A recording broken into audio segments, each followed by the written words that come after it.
Hi folks, welcome to this week's edition of Inside Track with Scottish Sun. As always, I've got Jim here with me, fresh from his exertions as Ayers man at the Scottish National last week doing the announcing. How are you, Jim? How did you enjoy the 2 days at Ayr? Yeah, thoroughly enjoyed it, Robert. I know you were working as well on the Saturday. We had a really huge crowd there and a fantastic result for the punters because quite a few of them latched on to this Captain Cody with Harry Cobden on board. And just reflecting on it, when I watched the tape back, it's difficult to take it all in when you're working on the Saturday, but when I watched the tape back on the Sunday, I thought Harry Cobden gave the horse an absolutely magnificent ride to win. I think Willie Mullins would have been very, very chuffed with the ride that horse got. And of course, he finished second as well. Another 1-2 for him after finishing 1-2 and the rest in the entry race the week before. So he really is flying. He had the right horses in that race in the Scottish Grand National, young and proven horses that maybe wouldn't be his first and second division horses. And he's obviously saving a lot for Fairyhouse this weekend and also Punchestown coming up the week after next. So it was great to see him at Ayr on Saturday. It was terrific for him and a lot of the punters who do latch onto his horses that he did manage to win. I know he was very, very disappointed that McDermott, last year's winner, passed away after the race. The horse sadly had a heart attack during the race, and I know McDermott's owner was there, having won the race last year, and Willie was consoling him afterwards. And in fact, he left the winning celebrations to go and look after him. So that was the measure of the man, and tremendous that Willie Mullins won it. Tremendous for the crowd that they had a great day, and I think we had a good couple of days, and of course the sideshow to all of this, Robert, as you well know, is the Trainers' Championship. And Willie Mullins got himself into a really good position by finishing first and second at Ayr. And of course, Dan Skelton, he had a big race winner at Ayr on the Friday with Risk on the ground, part of his treble at Ayr on Friday. And he sent that horse to Cheltenham midweek and picked up a 70 grand handicap there. So as we're speaking on Thursday, before Cheltenham on Thursday, Dan is back £30,000 ahead. So it's not all over yet, is it?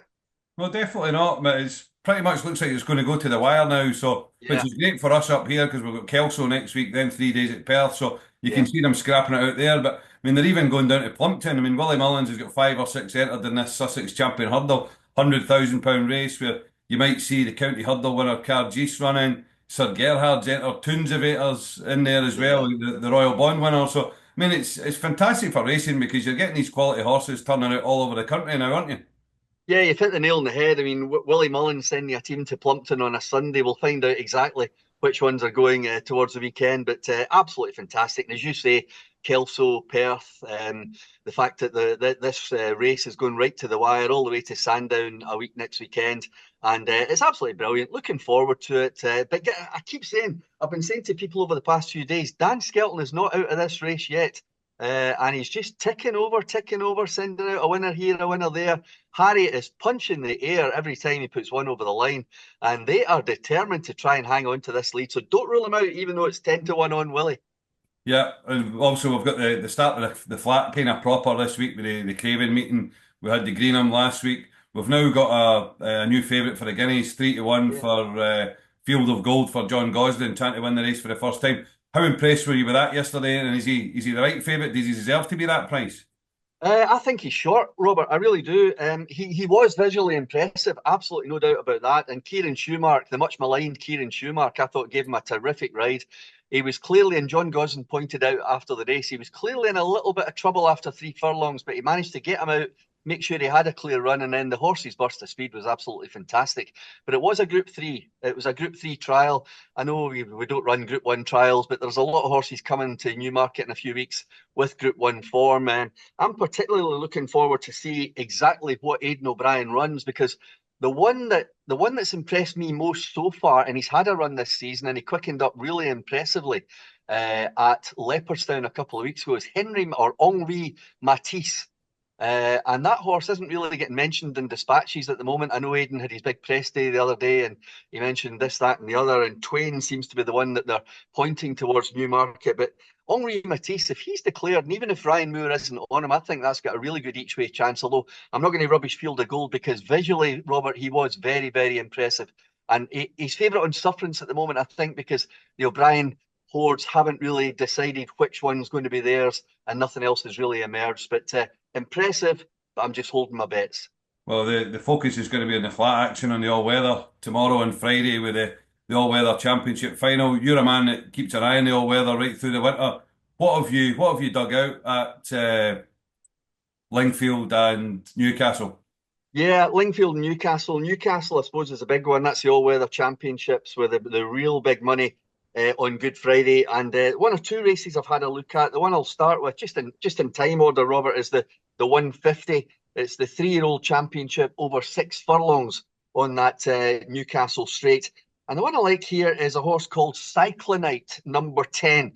It's trained by James Ferguson. It's going to be ridden by Holly Doyle. The reason Holly's on it is that its regular jockey, Danny Muscat, has been claimed to ride one for James Fanshawe, and that's a horse called Leaden Hall Street, number 13. Good luck to Danny with that, but I really think Cyclonite's got a really good chance. 16 to 1 when I looked this morning, and a horse called So Darn Hot, trained by Kevin Philippard de Foy, that's down at 7 to 2 now.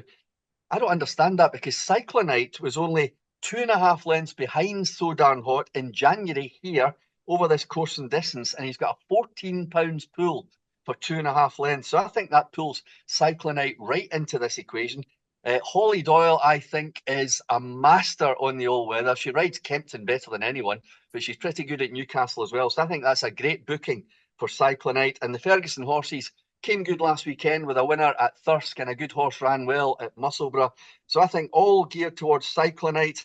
I wasn't thinking he'd be 16 to 1, so I'm now going to put the each way proviso because he is a big price. So Cyclonite for me in the 150. One or two others to mention at Newcastle. Going forward to the Easter Classic, which is the 407. This is run over 1.25 miles, and a horse I like here at a much shorter price. He was second last year, Robert. Horse called Penzance, trained by Mick Appleby, who we all know is a wizard on the all-weather, and the underrated Ali Rollinson is going to be on board. Owned by the Horse Watchers, we all know that that's a shrewd outfit, and second last year. They've trained it for the race this year, and Penzance, I think, is the one to be on in the Easter Classic. And just one more before we move off Newcastle. The 335, it's the sprint for the older horses, but it's worth the same as the 3-year-olds, 150 grand. And under the radar here, I think, will be the Caltonian for Linda Perrott. Going to be ridden by Kieran O'Neill, who actually rode the horse to win its last race.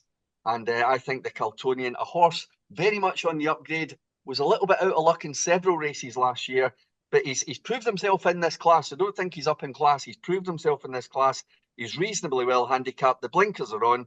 He's coming out of stall 6. So sometimes at Newcastle, they prefer the stands. Sometimes they go far side. So really, Kieran, knowing the horse, will be able to do whatever he likes once he knows what the other jockeys are going to do. So the Caltonian, again, each way for me. So that's 3 up at Newcastle. And the other 2 meetings, the main one is Lingfield, of course, but there's some good money on offer at Chelmsford as well tomorrow. I'll just run on to Lingfield, if that's okay with you. I was going to mention the all-weather Vase over 1.25 miles at 205. Now, the reason I wanted to mention this one is a horse called Cephalus for the Moors, Gary and Josh, ridden by Tom Quealy. Now, this one won the mile last year on this card. That mile is at 240, but he's up in distance to 1.25 miles this time. He's only £2 higher than he was when he won the mile last year. I think Cephalus will run a big race in that. I also like in the mile race Calamunda for the Joseph Parr yard. Luke Morris is going to be in the saddle for this one. Joseph Parr's a very young trainer who took over from Alan Bailey at Newmarket. And I think Calamunda probably handicapped to the hilt, Robert. But if he's going to run well, he's going to run well in a big race like this with 65 grand in the pot. And I think that will go well at a decent price. He's 5 from 9 on the all-weather Calamunda. And the other one to mention, it's another Tom Quealy ride. Now, Tom Quealy was, of course, Frankel's jockey, but we don't see that much of him these days, but he still picks up from some very good rides for Gary and Josh Moore. And I think Poncho, number 12 in the 420, it's the 2-miler. It's worth 50 grand. Ran over 1.5 miles last time. It was a stupid race with a stupid pace. I think he'll be much better suited getting back up to 2 miles. So Poncho, again, I'm hoping maybe to get an each way price there. So that's Cephalus in the 205, Calamunda at 240, and Poncho in the 420. What about Chelmsford, Jim? Yeah, there's one at Chelmsford, and I just wanted to highlight this one because it's a filly which won at the Ayr Gold Cup meeting last year, Sky Majesty. She won a Group 3 at the Ayr Gold Cup meeting, and I actually thought that would be her for the year, but they then sent her to Shong T and won a Group 2. She runs here in this conditions race with no penalty. She gets the full £5 fillies allowance. She's ridden by Tom Marquand, who is in absolutely brilliant form with William Haggis at Newmarket this week. I think Sky Majesty, first time out for the money, is the one to be on. I haven't really checked the prices in that, but hoping it's not going to be something ridiculous odds on. But Sky Majesty is the one for me at Chelmsford, 4:30. Well, Musselburgh started their flat season with the Sunday series and Sunday past there, and they've got a meeting on Saturday. So no doubt the heavens have opened and the rain started. I'm looking at my window just now, just 10, 15 miles for the track, and it's bucketing down. So keep an eye on the ground there. But the Queen's Cup's the main event there. But have you got anything in the 3 o'clock? I think you have.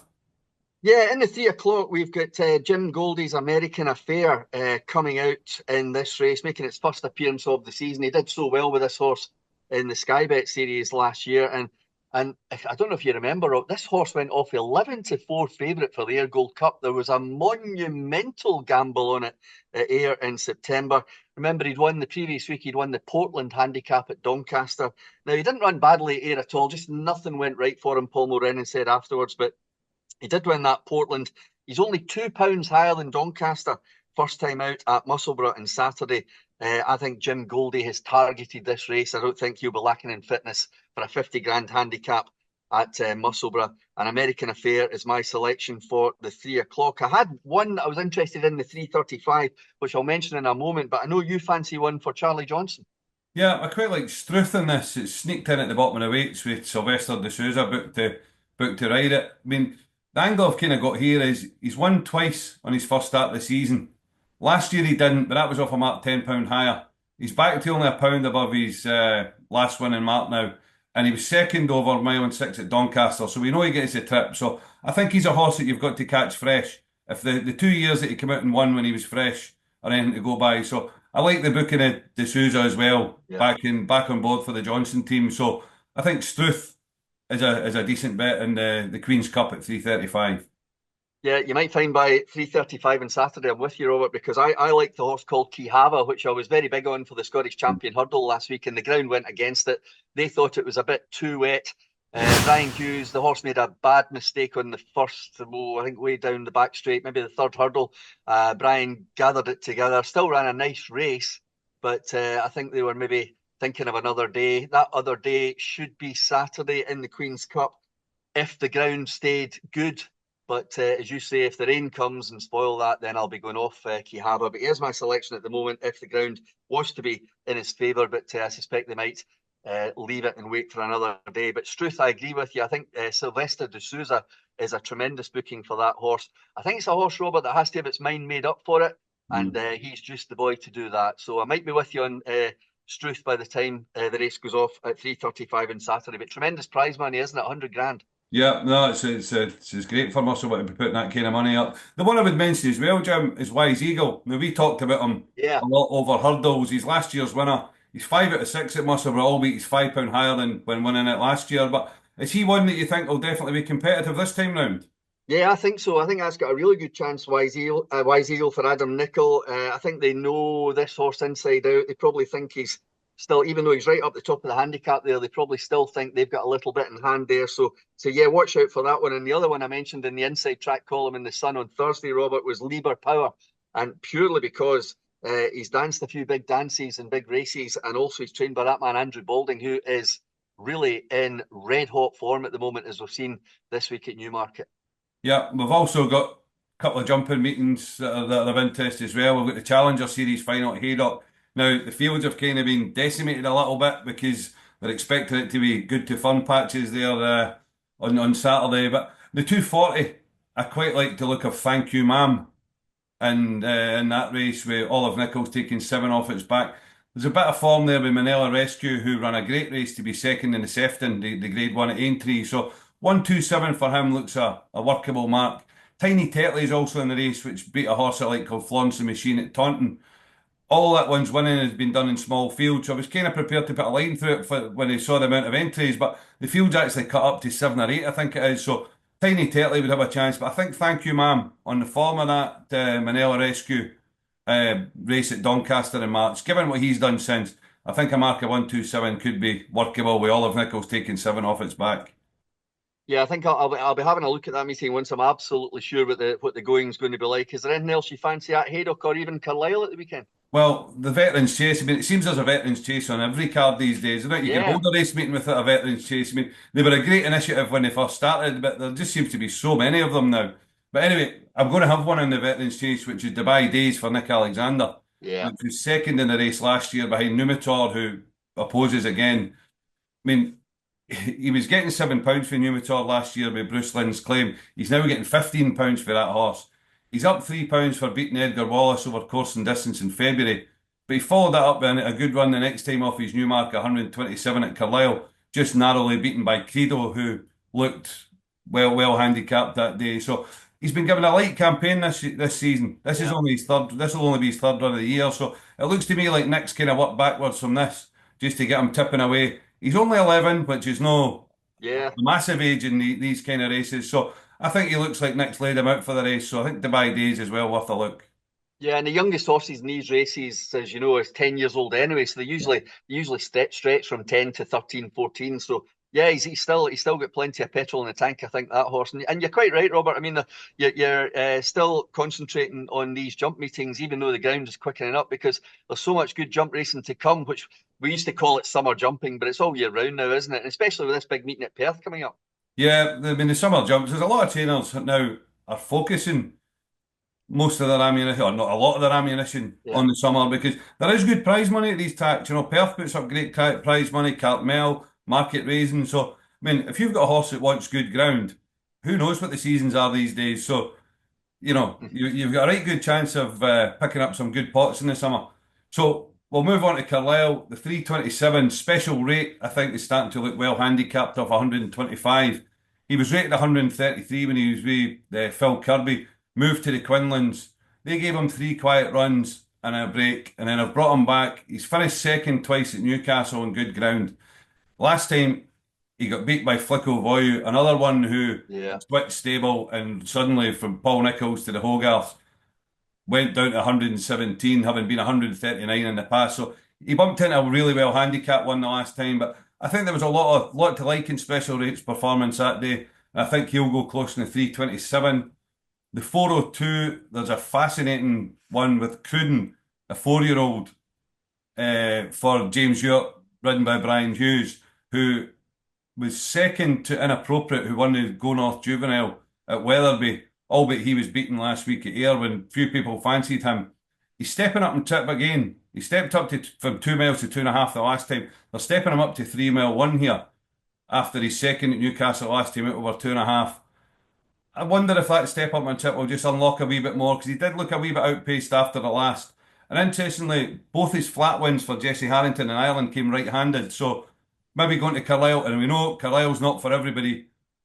You yeah. know, some horses love it, some horses hate it. If he handles Carlisle and the right-handed thing comes into play, then I think he would have a chance.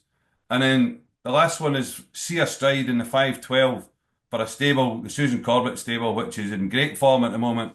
Yeah, it really is. She's had three winners and five placed in the last few weeks. This is a horse she got out of Gordon Elliott's yard and has just tipped away quietly with him. He finished second to Malikash over course and distance in February, went up £5 for that. But Malikash has come out and won since, and Say Woo, who was in behind that day, has come out and won twice since. So I think when you add the stable form in, and this horse is just tipping away nicely, looks like he's chapping at the door ready to win a race like this. So I think See a Stride's well worth a look in the 512. Fantastic. Well, we'll certainly get round the houses this weekend, Robert. We've got selections right through Friday, Saturday, and we'll be looking at Sunday as well. Of course, it is a bank holiday weekend. There's racing everywhere, both in Britain and Ireland, and coming up on Monday's Irish Grand National. I'll be looking at that in the column, the diary column in the paper on Sunday. But I just wanted to mention just now, I think Haiti Couleur for Rebecca Curtis and Sean Bowen is going to be, I think it'll be quite a warm favourite, despite the fact that it's an English horse coming over to Fairyhouse. I think Sean Bowen really rates its chances. He couldn't ride it at Cheltenham, remember, but he gets back on board, and he was saying that Rebecca's going to get him a ride earlier on the Fairyhouse card just to get him used to the track. He's never been there before. I think he's been to Punchestown and Wexford, but he's never been to Fairyhouse. So he'll be looking forward to that. It is a big stiff track over in Ireland, but I think that horse is ideally set up for it. And the fact that he's going to be favourite is not going to put me off tipping him for the Irish National on Monday. Well, there's another English-based one. Well, that one's Welsh-based, but there's another English-based one, Johnny who we Yeah, both I liked know. at Cheltenham. I think he's Yeah. a fascinating contender. I don't know if he's going to be declared or not yet, but I think with a change of jockey, because we weren't too impressed with Derek O'Connor at No, the we were last not. at the festival, but I think with a change, it'll be interesting to see who's up on him. I mean, it could be Mark Walsh. I don't know, but be interested to see if he's declared. But as you say, you've got your column in the paper on Sunday, so you'll be covering that. And we'll be back with a show next week, early next week, to look at the 3 days at Perth. So thanks, folks. Best of luck with your Looking bets this weekend. looking forward to it. Thanks, everybody. See you soon.